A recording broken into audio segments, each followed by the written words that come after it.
Hi guys! Hello guys! Hello, hello! Good evening, magandang gabi. Welcome back to my YouTube channel. It's me again, Luzon, Visayas at Mindanao. Kumusta po ang lahat? At ngayon nga po ay Lunes. Ayan, happy Monday everyone. Good evening po. Gabi na nga po ulit tayo nakapag-video at medyo busy po tayo sa maghapon. Ayan. Kumusta po ang lahat? At kapag Lunes nga po, syempre dapat maaga po tayo gumigising para maaga po tayo makatanggap ng maraming blessings. Di po ba? Kumusta po ang lahat? Kumusta po mga bentahan sa inyong mga lugar? Ngayon nga po kanina ay happy po tayo dahil syempre maaga po tayo nagbukas. Pag maaga po tayo nagbukas, automatic po yan. Maaga rin po yung ating benta or maaga rin po yung ating buena mano. Ayan. Maaga nga po tayo nagbukas kanina. 5 AM nagbukas na po tayo natin tindahan dahil Lunes nga po. Pasukan na nga po ng mga estudyante sa mga ibang mga lugar. Dito po sa amin yung ibang mga estudyante may mga pasok na nga po. At may iba naman po ay next week pa po. Ayan, kamusta po ang lahat? Kamusta po ang mga mami? Kamusta po? Kamusta po mga kasari? Ayan, Lunes po ulit. At maaga na nga po ulit. Or pasukan na nga po at maaga na po ulit gigising ang mga parents para po sa kanilang mga anak. Mag-asikaso po ng kanilang mga anak. Kaya naman, tayo po mga Sari Star store owner, ayan, ay dapat maaga rin po tayo nagbubukas para maaga nga po yung ating buhay ng mano.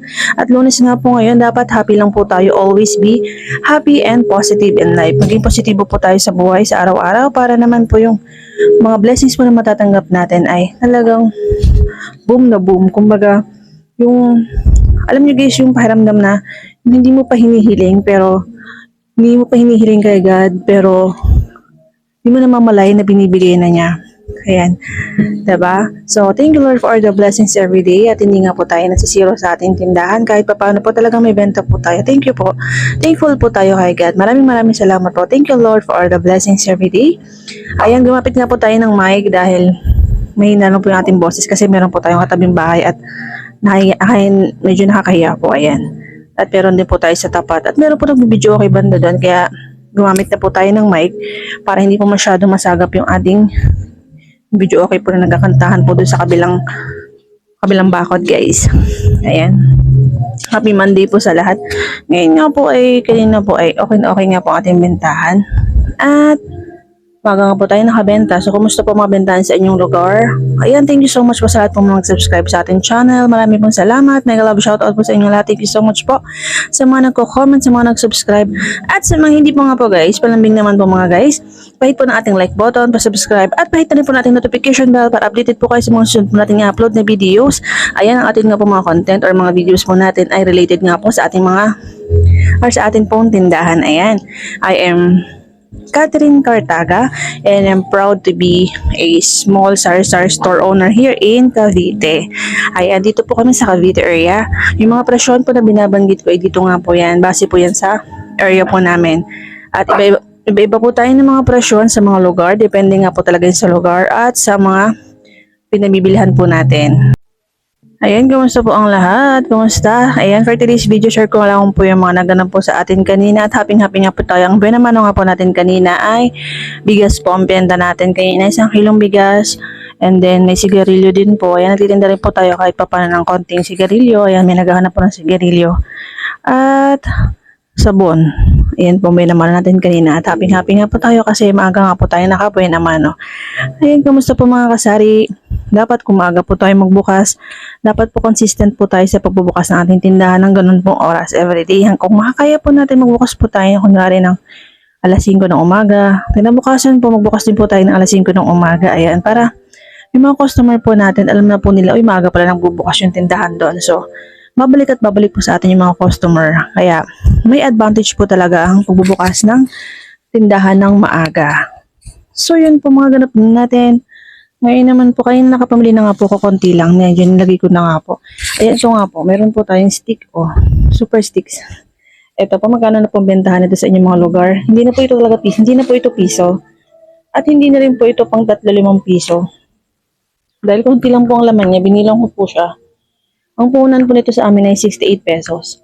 Ang alam ko nga po sa mga malalaki pa nga po mga grocery store, medyo mataas pa po ito. Comment po kayo guys kung magkano po ang puhunan sa inyo ng ayan, super sticks na double choco. Super sticks double choco, ayan. Disclaimer po, iba-iba po tayo ng presyon sa ating lugar. Kasi po pag ito po 3-5, wala na po akong tutubuin. So, benta ko po dito is 2 piso po ang isa. At least pa paano meron po tayong tubo na 13 pesos. Pag nabenta po natin lahat at meron po tayong nalagyan. Kasi kapag katatlong lima, wala na po talaga tayong tutubuin. Lalagyan lang yun sa atin. So at least kaya kung 2 piso po natin siya bibenta, meron po tayong 13 pesos. So yun po ang mga nabili ko kanina. At mga namili rin po ako kanina guys ng ano. Meron po ba kayong ganito guys? At mga kasari, ito nga po meron po tayo. Ito po yung ano, sarap po ito. And kinakain ko rin po ito. Halos wala na po akong tinutubo dito guys, mga kasari. Ito pong banana split, ayan. Malos po ito na may banana flavor po sa kanyang filling, ayan. Masarap po ito. At ang bentahan po nito ay 2 piso po ang isa. Ayan, ang puhunan po nito ay 30, 38, 35 pesos. 35 pesos po ang bentahan nito. Sa 2 piso po, 24 pieces po ang laman. Ay 48 pesos. Meron po tayong 13 pesos na tubo. At ito naman po isa. Malos din po ito na may mango filling. Actually guys, 3 po itong flavor na to. Kaya lang wala po yung 2 flavor. Hindi po available sa grocery. Naubusan po sila out of stock. Ito po mango. Meron nga po tong chocolate at matcha. Yung kulay green po guys, matcha na flavor. Ito po, mango. Masarap po ito. Masarap din po ito. Malos po siya. Tapos may, ano din po siya, may feeling siya na mango. Yan yung, masarap po ito. Malambot. Ayan. At matamis. Ayan. Paminsan-minsan masarap din po kumain ng matamis. Ayan, nagkikrave po tayo sa matatamis. Yan po yung mga bilhin natin kanina. Bumuli rin po ako ng, ano po, konting mga chichirya. Yung chichirya po natin. Yan. Mga chichirya po natin. Bumili po ako ng, ayan, ito pong mangwan. Ang puhunan po nito ay 7.50. 10 pesos na po ang benta ko dito. Sa ibang lugar nga po kasi 10 pesos na. Pero dahil nga po malapit yung binibilhan, minsan po binibigay ko ng 9 kapag tumatawad po yung mga bata. Pwede na po sa 9 pesos. Ayan. Cheapy. Ito pong cheapy. 10 pesos po ito, pero minsan yung mga bata, yan, tumatawad, binibigay ko na rin po ng 9 pesos. Yan po yung mga nabili ko. Piatos po natin. Ang piatos po, ang puhunan po nito sa amin, dito po sa Cavite area ay 16 pesos. 19 ko po siya binibenta, 19 pesos.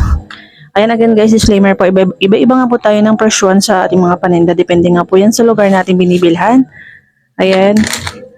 Piatos, sour, and cream. So, yun lang po guys, mag-update lang po tayo sa mga nangyayari at tayo nga po yung masaya. Dapat po talaga guys, pag Lunes ay alisin po natin yung stress sa ating katawan. Huwag po tayong ma-stress kapag Lunes. Dapat po, yung magaan lang yung pakiramdam natin guys. Happy lang po tayo, palagi po tayong ngumiti para positibo po yung ating yung pananaw. Ayan. Kapag positive po tayo always sa buhay natin, magiging okay po talaga lahat guys. Lahat naman po ng tao may problema, pero iset aside po natin yan, lalo-lalo na po kapag Lunes. Kasi kapag Lunes po, na-stress po kayo ng Lunes, automatic po yan, buong linggo nyo po stress yan. Kaya hanggat maaari, ngumiti po kayo guys. Smile all the time. At gagaan po lahat ng mga mararamdaman nyo. Ayan. Magiging okay din po ang lahat. Lahat naman po ng tao may problema. Magiging okay din po ang lahat, kaya keep smiling. Lagi po tayong ngumiti at maging masaya. Piliin po natin laging maging masaya sa araw-araw. Dahil maiksi lang po ang buhay, diba? Always be happy. Always choose to be happy every day. Lagi po tayong maging masaya. Ayan.